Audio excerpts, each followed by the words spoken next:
In today's video, we're going to dig deeper into lending and what you need to know in order to obtain a loan. I have a true professional here with me, Dave with American Family Funding, and we're going to enlighten you just a little bit more on the lending process. So the first thing we want to talk about is credit. And what can you tell us about credit and credit scores for borrowers? So the one thing I like to talk about when we're talking about credit first off is the credit myth. That people think, I don't have good credit, I can't get a loan. And I gotta tell you, that could not be further from the truth. It's very important to be informed about your credit, and there are a couple of ways you can do that.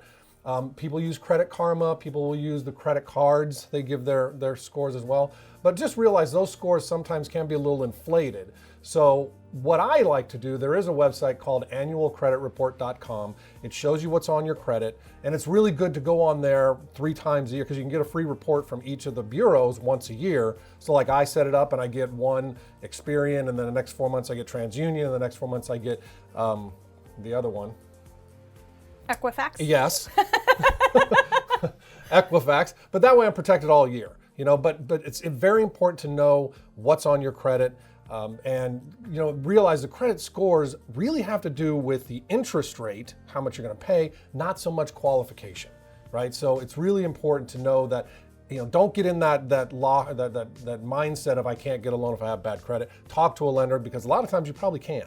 What is a minimum FICO score that someone should have to start the process of trying to get a loan? So right now, and this was because of COVID, the minimum credit score right now, I believe, is 620 on an FHA loan. So, but that's your mid score, right? Not all scores don't have to be there, just one of that mid score has to be there. So again, people think, oh, I have bad credit. Well, you know what? Your credit might be better than you think it is. So as long as you have that mid score 620, then we can do a loan. And it's usually good to work with a lending professional, even if you think you can't get a loan right now and purchase, because you can help in terms of how to strengthen that credit score. Right. Some people don't have enough credit established because they might stay away from credit cards. So it might be opening an account, right, paying off the card each month, and just really building up that credit score. Or I know with some people, you have late payments on maybe a medical bill or something like that, and you can a lot of times get those written off, right? Right, and there's also, there's a lot of times when people will say, oh, I want to pay off these credit cards because I want to get my debt lower before I get a loan. And sometimes I tell them, you know what, whoa, because if your credit score is good enough, maybe you want to take that money and put it towards your down payment, have a bigger down payment, right? And so it's always better to talk to a lending professional. Because you're right, if you're not where you want to be, we can tell you what you need to do to get there. Pay this one off, leave that one alone. This one's not hurting you as bad. Right, perfect. All right, so how do we understand the big financial picture of someone wanting to get a loan? You and I talk a lot in real estate terms, but you have what's called a back-end ratio. And so I know a lot of times when I'm talking to clients, I'll use big words like that and they don't understand what that means. So a loan to debt ratio, how do we understand the big financial picture of a buyer? So again, we'll go back to qualification. So the first thing that we're going to look at as a lender is your debt to income ratio. You'll hear the term DTI, right? And there are 2 ratios. There is the front end ratio and the back end ratio. It's very, very simple. The front end ratio is all of your debt, not including your mortgage payment. The back end ratio includes the mortgage payment. Okay, so that's, and as a lender, we typically look at that back end more importantly because that's all of your debt, right? So we want to make sure that number is right. And for most lenders, we want to see that around 50% or lower. But we use your gross income, right? Not your take home. So that's actually a little bit of a benefit too. But also understanding your financial picture, I tell people all the time that I've been on a diet for 25 years and they always tell me, write out everything you're eating so that way you can see what's on there. It's the same thing with your financial picture. Write out all the stuff you're spending. Maybe you don't need that Starbucks every day. Maybe you can start brown bagging a little bit, and all of a sudden, you start getting a little bit more money that you can save up a little bit easier. But the debt to income ratio is really where we're going to look at, and it's just very simply how much income you have versus how much debt you have.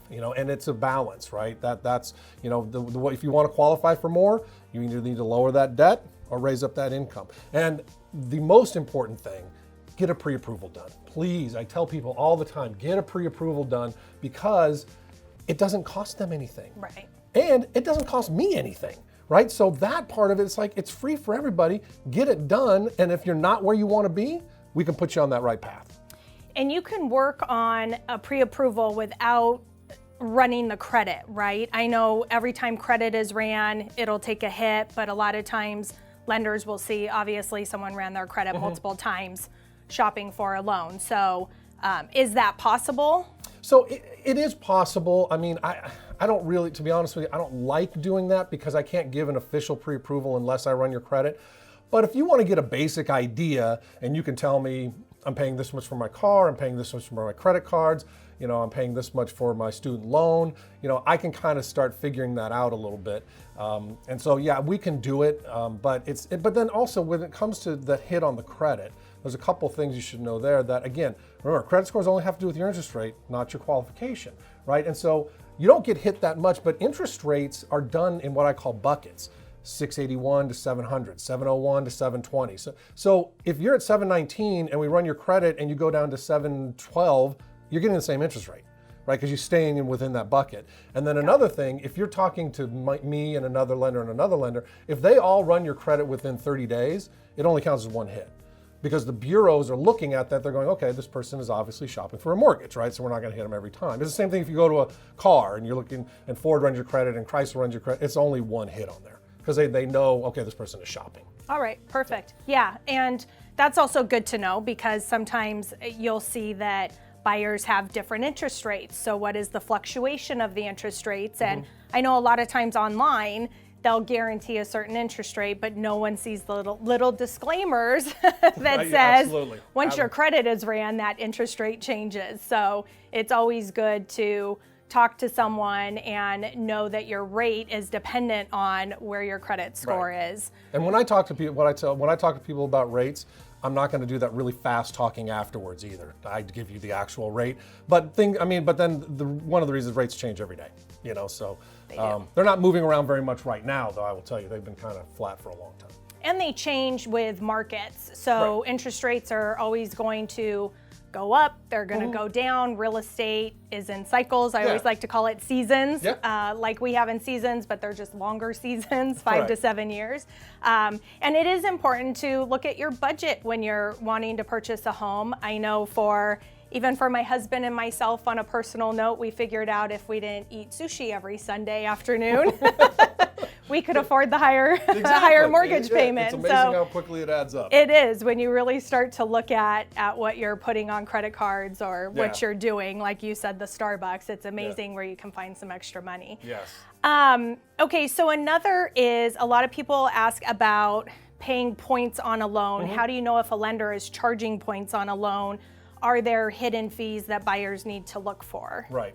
So so we'll start with a point. So a point is 1% of whatever the loan amount is. So if your loan amount is $500,000, 1 point would be $5,000. Now, here's the thing: you don't have to. When we talk about points, it's not just a quarter point, a half point, 3/4. It can be 5/8 of a point. It can be, it's all in. And when I look at interest rates as a lender, I'm not like, because people ask me all the time when they find I'm a lender, what's your interest rate? Well, it's kind of a tough question to answer because when I'm looking at rates, I'm looking at everything from 2.75 all the way up to 5%, right? And it just depends on where you want to pay for points or not. So let's say the just no point loan is 3%. Fine. And you say, you know what, I want 2.75. I'm like, okay, 2.75, that's going to cost you about $2,000. That's paying points.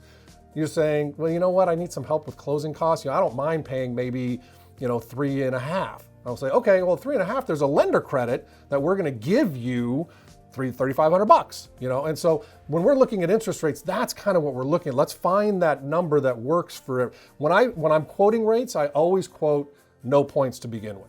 But then we start having that conversation of, do you want lower rates? Do you want a little bit higher rate? And that's when we figure out if you're buying points or not.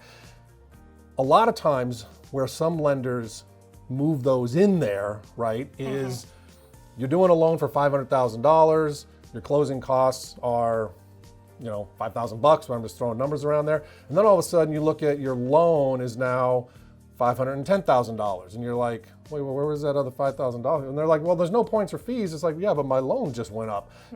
That's an area where you need to look out for. Other times they'll call it something else, the administration fee or processing fee or whatever fee. I mean, one of the things I'll tell you about us at American Family Funding, yes, we charge fees, but we're going to tell you what everyone is, and we're going to be very upfront about it. That's one of the things that because I don't like that when people do that to me, if I'm going somewhere and all of a sudden things are not right. So, but that's what, you got to look at all those line items when it comes to the closing costs. And I know we're going to talk about that in a little bit, but that's kind of the area where you really want to delve in. And I will tell you, listen, we want to be a knowledge source here in Santa Clarita, in the Valley area. If you want me to take a look at something from another lender, I'm happy to do it. Well, and another thing is letting clients know, don't walk in and say, I want a 2.65 interest rate. Because if you walk in and tell a lender that, they're going to say, yeah, we can give you that. But they don't tell you that they're going to charge you for that rate. Exactly. So if you don't qualify for that interest rate and you walk in with a number that you want, they're going to say, yep, no problem. But then time and time again, you end up finding, well, they're charging you for that rate. Yeah, absolutely. Anybody can give you whatever rate you want, but there's going to be a charge behind it if your credit score isn't where it needs to be in order to get that specific and the interest other way rate. you can kind of check it is there's your interest rate and then there's your APR, right? And the APR is what they do with the APR is they take your loan, $500,000, they take all of the cost, $10,000, they put that in and then they amortize that over 30 years and they say this is what your interest rate would be including the costs. So you want that APR and that interest rate to be pretty close. It should be interest rate 3%, APR 1.9 or maybe even 2 somewhere. If your interest rate's 3% and your APR is 3.5, they're putting some fees in there that they're not telling you about. And so that you want that APR to be pretty close. All right, beautiful. And last but not least, let's talk about closing costs. Okay. I know that the percentage of closing costs can vary because depending on what time of year you're purchasing, sometimes your closing costs are higher, right? Because you need your impound account for property taxes. So sometimes it can be higher. So it's hard to come up with a specific amount, but it's usually between 2.5% and 3%. Yeah, that's a good rule of thumb. That's what I tell people. Yeah, somewhere in that area. And closing costs gets, is a huge umbrella that everything gets thrown into. But what we really talk about, because again, those property taxes and insurance are an important part of that discussion, because closing costs typically are your lender fees, your escrow fees, and your title fees. Those are what I call closing costs. Those are the people working for you. They're the ones that are going, that's what you're paying for. Property taxes and insurance, that actually gets lumped into closing costs, but in my opinion, it really shouldn't, because it's something that you're going to have to pay regardless. It doesn't matter, and it's going to the government and it's going to your homeowner, but they lump it in. And when you're talking about the time of year, so on a regular, just in the middle of like July, well, if you want an impound account, we have to collect enough money for that impound account, so when it's due, we have enough money in there. So we usually collect I think it's 3 months of property taxes and 2 months of insurance, right? But if you're buying a house near November, we have to collect that first installment of that property taxes. So now not only are you paying that $3,500 for that one installment, I'm also collecting for another 2 months for the next one. And so that's where it goes up. But again, that's closing costs that the lenders really have we have no control over. It's just those are the property taxes that have to be paid, and so that's why that number gets kind of crazy a little bit. Well, and it's almost as if for some of it having a savings account, because it's going back into paying your property taxes, paying your insurance, and establishing the beginning of your mortgage and what your mortgage payments go towards as far as your escrow account. And when you get your loan estimate, and nowadays every lender has to provide a loan estimate, and what I'm trying to get people to start calling this, but I'm only one man in a huge industry and nobody listens to me, they're prepaids.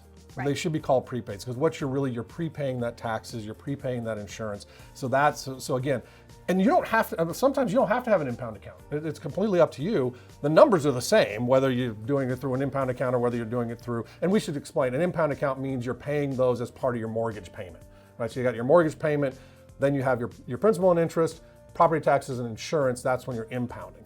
You don't have to impound, so you can just pay your principal and insurance.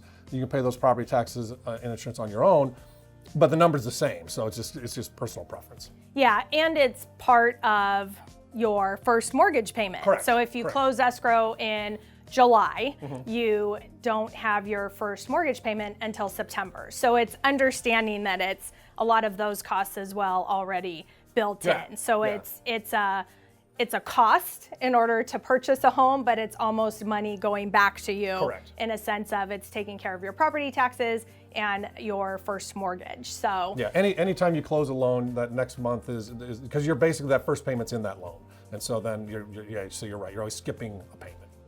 And sometimes with clients, if they have enough money to pay their closing costs, but maybe they need a little bit lower payment or they need a better interest rate for a year or two because they might be getting a promotion soon. Sometimes you can even use closing costs to buy down your interest rate, right? Yeah, you can do that too. So yeah, that's back to where we can, you have those lender credits in there and things like that. So those, like I said, interest rates and credits, there's a lot of not negotiation, but there's a lot of discussion that needs to happen to what your comfort level is and where you want to be. So it's one of the things I spend most time on the phone with clients is going over those numbers and figuring out where we want to be. And it really is good to have a lender that you can discuss all of that with, because then they can make sure that you're within a comfort level in terms of your mortgage. And then also, even if the real estate professional you hire has a working relationship with them, I know with clients when they tell me, I want my mortgage to be no more than this, as I'm looking at properties and as I'm trying to figure out how to negotiate those properties, then I work with the lender and I have them run the numbers for me, and they can break everything down where we can see what is the best way to negotiate the contract in order to keep you at that comfort level. So it really is important to start with a lender, go through the process, and really have an understanding of the entire financial picture. Yeah. Thank you so much, my and pleasure. we will have a handout down below. You can click it and it'll have all of Dave's information if you want to reach out to him.